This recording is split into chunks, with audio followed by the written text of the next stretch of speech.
Ancestry.com is taking over, and people really want to know from where they've come. They get their DNA tested because they want to know their roots. And I find a lot of people in families where there are multiple parents and step this and half that, where people are longing to find their roots. I think I'm 1/16 Irish. I think I'm 2/3 Aboriginal, that kind of thing. People long to know from where they've come. Now, in the Jewish religion, that's still very present. When I get called to the synagogue to call up here to read from the prayers or from the Torah, I would be called Reuven ben Eliyahu, my Hebrew name. Reuven, the son of Eliyahu, that's my father's name. So I always carry my yichus with me. From where did Eliyahu come? From where did his father Lev come? From where did you get the idea. Now, you're going to have trouble if you read Revelation 5 with the idea that there are 12,000 Reubenites who are going to be involved in something, and 12,000 Simeonites, 144,000 people. You've seen that in the book of the Revelation. If you're new to the Bible, you'll enjoy that part too. 144,000 people who are somehow involved in something, that 12,000 from this tribe and that tribe, etc. They're all land-based tribes. There are no Levites listed in that group because the Levites didn't have any property. Let me tell you this. Today, 2,000 years since the destruction of the temple, not one Jew knows from what tribe they are. Not one. So good luck figuring out the 12,000 Asherites and the 12,000 Naphtaliites.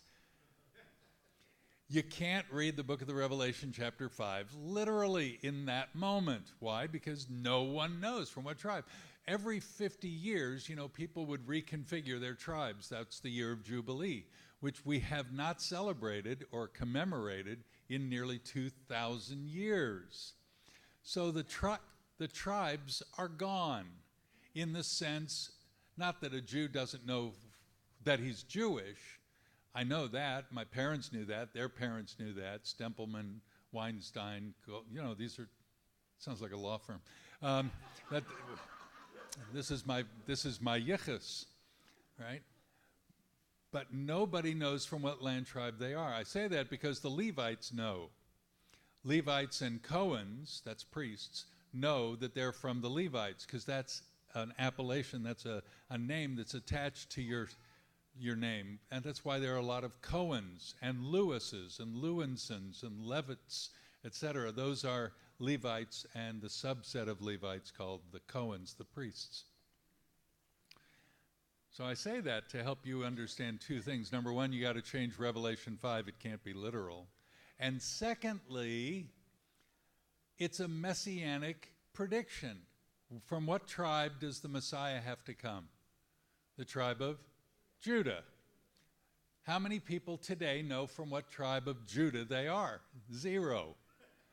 So he had to have come in a verification way before the records were destroyed. See what I mean? I could rock up to the synagogue and say, I'm from Judah. And they say, yeah, right. And you also play silly mid on. They could, you can allege that, but to verify it, to prove it, you have to have the genealogical records. So that to say that the Messiah had to come before the destruction of the records in Jerusalem in 70 AD. Does that help you? That's an evangelistic tool that most Christians don't employ, but it's right to use. All right, so those are tribal information. Now, genealogical information. Every genealogy has men in it. Abraham begat Isaac. Thank you, Sarah. Isaac begat Jacob. Thanks, Rebecca. You get the idea. Women, we don't list the women. We just don't list it. I'm just saying that there's an unusual reality in Gospel of Matthew chapter 1. Look what else it says. Just keep reading. Verse 3, Judah's the father of Perez and Zerah by Tamar. They list a woman. Perez, the father of Hezron, Hezron the father of Ram, Ram the father of Aminadab, Aminadab the father of Nachshon, Nachshon the father of Salmon, Salmon's the father of Boaz by Rahab, another woman. Well, there goes the neighborhood. Boaz was the father of Obed by Ruth, another woman. That's there's 3 women right there in our text. Obed's the father of Jesse, Jesse the father of David the king. There you go. Now we're back to men. I feel comfortable. David's the father of Solomon by Bathsheba, woman number 4, who'd been the wife of Uriah. Why'd they list him in there? Solomon, father of Rehoboam, Rehoboam the father of Abijah, Abijah the father of Asa. I'm going to skip for time's sake, not because they're unimportant.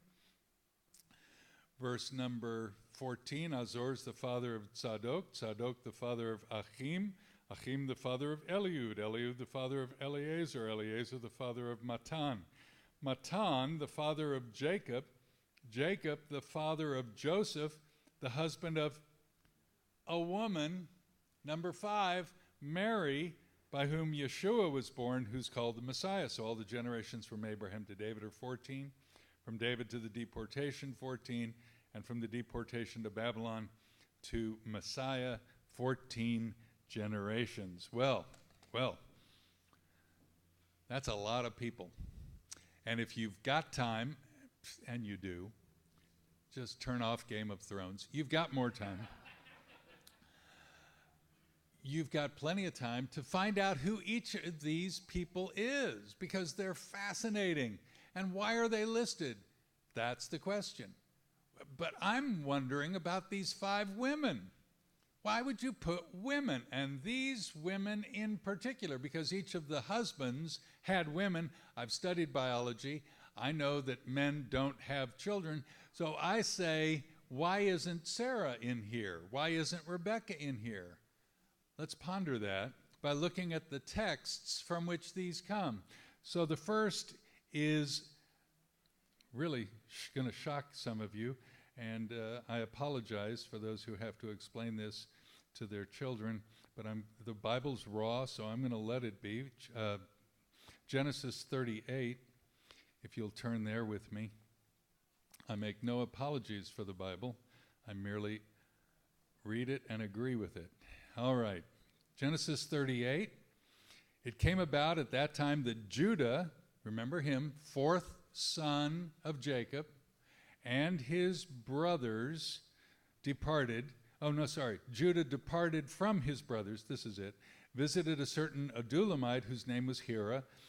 Judah saw there a fine, foxy lady. He saw a daughter of a certain Canaanite whose name was Shua. He took her, went into her, she conceived, bore a son, and whenever they go in unto her, it seems like they're pregnant. I mean, this is a very active place. He named him What a name. That'll do. So he named him Okay. Now let me explain something. It's the Levirate marriage. You know what Levirate marriage is? It has nothing to do with Levi or Levitical activity. Levirate marriage is this. Let's say you got married, and then every man here, and you have several guys in the family. The older brother gets married first. He has no children. He dies. The woman can't go back and live with her parents, so the next brother in line is supposed to marry that widow and raise up children in his brother's name. That's how a levirate marriage works, which would be weird if I had to marry my sister-in-law, but that's what it would have been in those days. So here's and look what happens. She conceived again, bore a son, named him Onan. She bore still another son, named him Shelah, and it was at Chezib that she bore him. So we've got these 3 sons who are born. Now, verse 6, Judah took a wife for his firstborn, because that's how it was done. You arranged marriages, right? So Judah gets the firstborn, and arranges a marriage. They have the wedding feast. It's great. Her name was Tamar. That's the lady. That's Tamar. Tamar is the Hebrew word for erect, also palm tree. She's probably a stately ballerina type woman, right? She holds herself in a nice frame. But Judah's firstborn, was evil in the sight of the Lord, so the Lord took his life. Yikes. Okay, so what do we do with Tamar? They don't have any kids. And so what happens? She should go get married to the son number 2, Onan. Right?